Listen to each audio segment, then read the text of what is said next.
မီးအဒီသမီးရဲ့ကျောင်းပေါ့နော်တရုတ်စာအုပ်ပေါ့တရုတ်တိခါစာအုပ်လေးကိုပေါ့နော်တွက်ပြမှာဖြစ်ပါတယ်တရုတ်လာနားလေလူတွေကလိုက်စကလေးလုပ်ပေးပါလို့တက်ဆိုကြပါလေဟုတ်ပြီအခုသွားပြီရှာလာပဲစာမျက်နှာတော့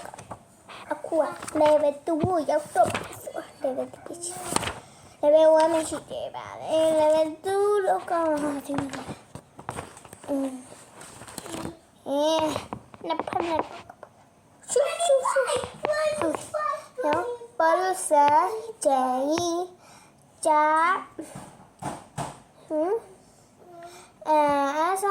is 26ဆိုတာကြတော့16ကိုပြောပါတော့နောက်လည်းပေါ့အဖြေပဲပြောတော့ဟ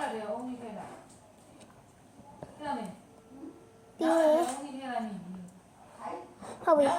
အဖြေကကြတော့ကြီးရှယ်ဆိုတာ30ကိုပြောတာပါမှတ်ထားတော့ကြီးရော35ကြောင့်ချီးပါကျုံးရှယ်ထိပဲရတဲ့လူမှတ်ထားတော့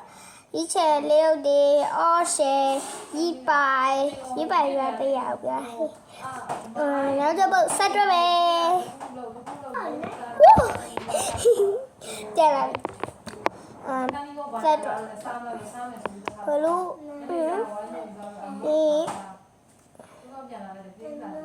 后边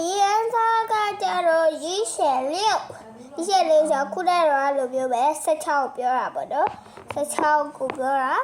မင်းနောက်တစ်ပုတ်ဆက်တော့ပဲဟုတ်ပြီဒီတစ်ခါလဲခုနကလိုမျိုးပဲရှိချယ်လေးပါ16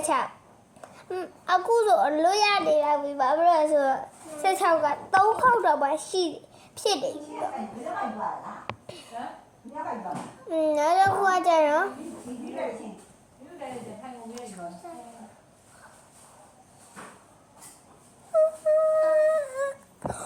အခုကကြတော့ရေးရှယ်ဆိုတာကြတော့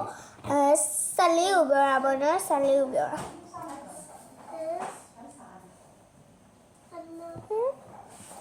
အခုကရေးရှယ်ဝဆိုတာကြတော့15ကိုပြောတာ15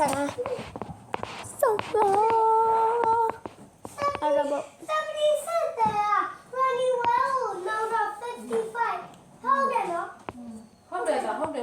အခုကျတော့ရေးရှယ်ရေး